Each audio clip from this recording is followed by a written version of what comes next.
வணக்கம். வாங்க.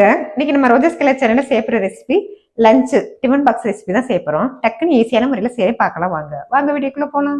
இன்னைக்கு நம்ம சேனல்ல வரப்போற டிப்ஸ் நம்ம இன்னைக்கு கத்திரிக்காய் சாதம் தான் செய்ய போறோம். நம்ம டிஃபன் பாக்ஸ் ரெசிபில அந்த கத்திரிக்காய் செய்யும் போது நம்ம கத்திரிக்காய் முன்னாடி கட் பண்ணி வச்சிருவோம்னா தண்ணியில கொஞ்சமா உப்பு சேர்த்துட்டு தண்ணியில சேர்த்து வச்சுட்டோம்னா கலர் மாறாது.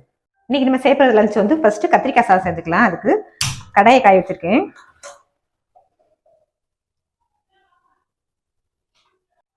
கத்திரிக்காய் சாதத்துக்கு அரை ஸ்பூன் சோம்பு, அரை ஸ்பூன் சீரகம், தனியா அரை ஸ்பூன், மிளகு காரத்துக்கு தகுந்த மாதிரி சேர்த்துக்கலாம். இதெல்லாம் லைட்டா வறுத்துக்கலாம். இல்லை வறுப்பா நல்லா லைட்டா வறுத்தாச்சு. இப்ப அடுப்பு ஆஃப் பண்ணிக்கலாம். ஆஃப் பண்ணிட்டு ஜார்ல பொடியா இடிச்சு எடுத்துக்கலாம். ரைஸ் அரைச்சு எடுத்துக்கலாம்.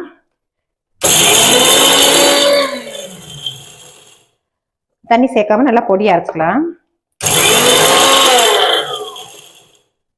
கத்திரிக்காய் சாதத்துக்கு நல்லா பொடியை அரைச்சி எடுத்தாச்சு.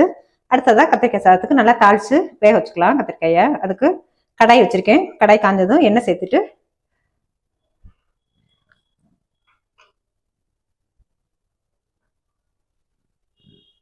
இப்ப கடாயில நல்லா எண்ணெய் காஞ்சிருச்சு. கடுகு கொஞ்சம் சேர்த்துக்கலாம்.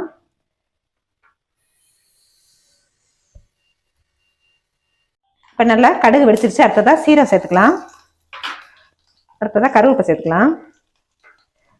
வெங்காயம் நல்லா ஸ்லைஸா கட் பண்ணி வச்சிருக்கு, அதையும் சேர்த்துக்கலாம். நல்லா எல்லாத்தையும் வதக்கி விட்டுக்கலாம்.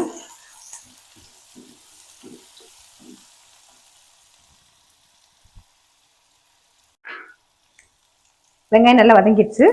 அதுக்கு உப்பு சேர்த்துக்கலாம்.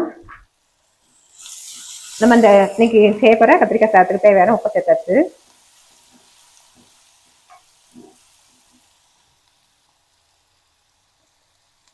இப்ப அடுத்ததா பழமா கட் பண்ணி வச்சிருக்கேன் தக்காளி, அதையும் சேர்த்துக்கலாம்.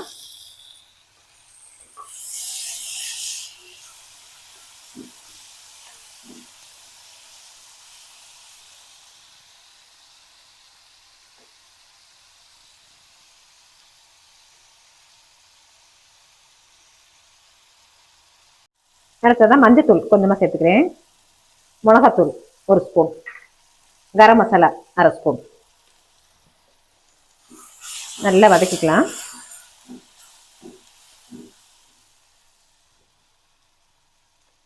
கத்திரிக்காய்னாலே எல்லாருமே விரும்பி சாப்பிட மாட்டாங்க. அதுவும் முக்கியமா பசங்க சாப்பிடவே மாட்டாங்க. கருவேப்பிலை தூக்கி வைக்கிற மாதிரி கத்திரிக்காய் தூக்கி வச்சிருவாங்க. நம்ம இந்த மாதிரி கத்திரிக்காய் சாதமா செஞ்சு கொடுக்கும்போது அவங்களுக்கு கத்திரிக்காயில தான் செஞ்சதுன்னு தெரியாது. கத்திரிக்காயை நான் சேர்த்துக்கலாம். நல்லா வெங்காயம் தக்காளி என்ன பிரிஞ்சு வந்துருச்சு. இப்போ கத்திரிக்காயில தண்ணியெல்லாம் நல்லா வடிச்சிட்டு சேர்த்துக்கலாம். நல்லா வதக்கி விட்டுக்கலாம் கத்திரிக்காயை.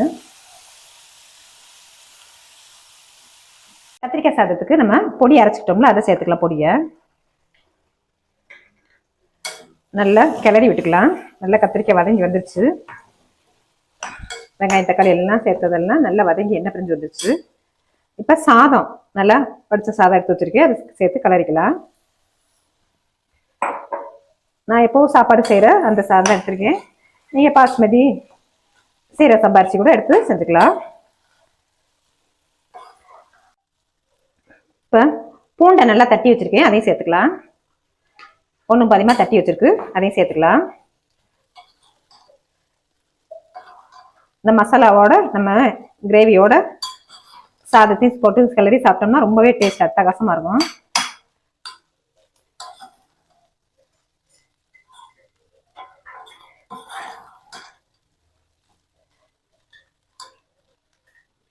சாதம் நல்லா ஜம்முன்னு ரெடி ஆயிடுச்சு. அடுப்பு ஆஃப் பண்ணிக்கலாம். கொத்தமல்லி தலை லைட்டா தூவிக்கலாம்.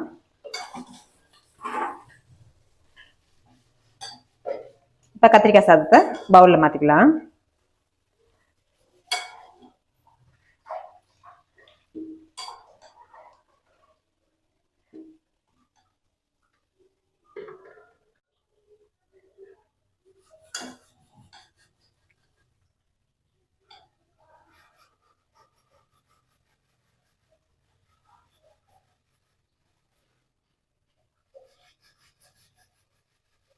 இன்னைக்கு நம்ம செஞ்ச கத்திரிக்காய் சாதத்துக்கு நம்ம சாதத்தை வடிக்கும் போது கொஞ்சம் குலைவா இல்லாம கொஞ்சம் வேற வேறையா வச்சுக்கணும். அப்பதான் பொல பொழுது நல்லா இருக்கும்.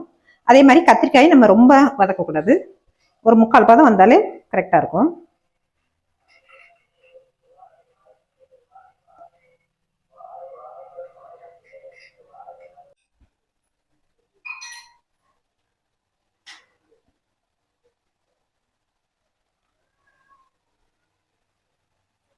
அடுத்தது நம்ம செய்ய போகிறது வெண்டைக்காய் சாதம்.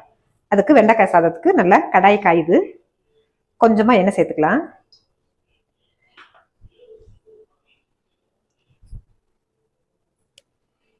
இப்ப எண்ணெய் நல்லா காஞ்சிச்சு, கடலைப்பருப்பு சேர்த்துக்கலாம். அடுத்ததா சீரகம் சேர்த்துக்கலாம். வரமிளகா சேர்த்துக்கலாம். அடுத்ததா கருவேப்பிலை நல்லா லைட்டா வதக்கிக்கலாம்.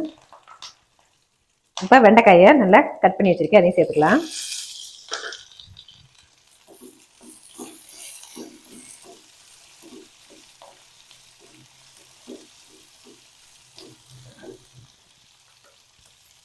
இப்ப வெண்டைக்காய் சாதத்துக்கு தேவையான உப்பை சேர்த்துக்கலாம். நெய் உப்பு சேர்த்துக்கலாம்.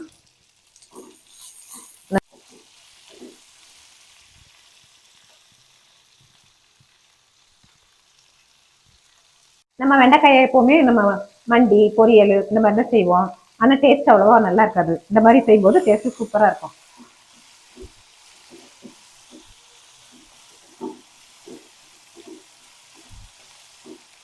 நல்லா வதக்கிக்கலாம்.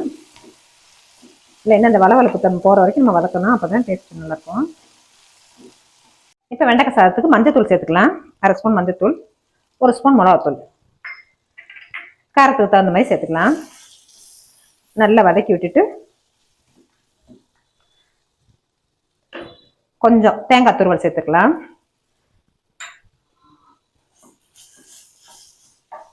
அதையும் நல்லா வதக்கி விட்டுக்கலாம்.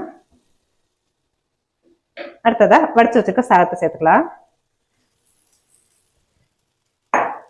எல்லாத்தையும் நல்லா கிளறி விட்டுக்கலாம்.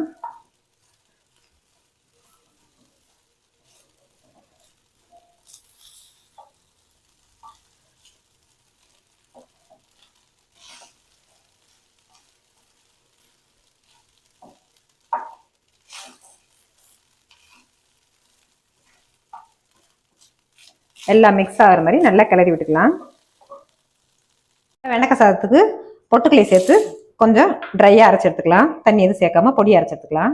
இப்போ வெண்டைக்காய் சாதத்துக்கு பொட்டுக்கலை நல்லா பொடிச்சு எடுத்தாச்சு. இப்போ அதை சேர்த்துக்கலாம்.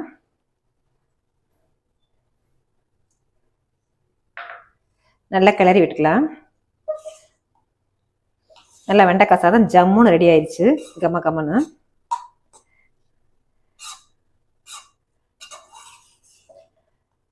ரொம்பவே ஹெல்த்தியான எம்மியான வெண்டைக்காய் சாதம் டக்குன்னு ஈஸியான முறையில் ரெடி பண்ணிட்டோம்.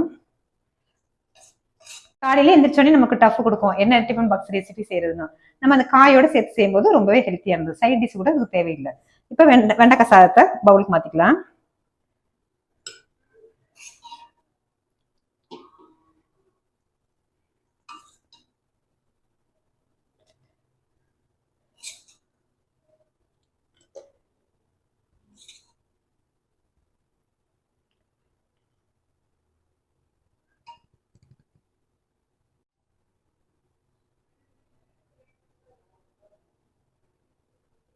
டெய்லி குழம்பா வச்சு போர் அடிக்கிற நேரத்தில் இந்த மாதிரி காய்கறி வச்சு இந்த மாதிரி வெஜிடபிள் சாதமா செய்யலாம். ரொம்பவே டேஸ்ட் அட்டகாசமா இருக்கும். இதே மாதிரி ஒரு முறை ட்ரை பண்ணி பாருங்க.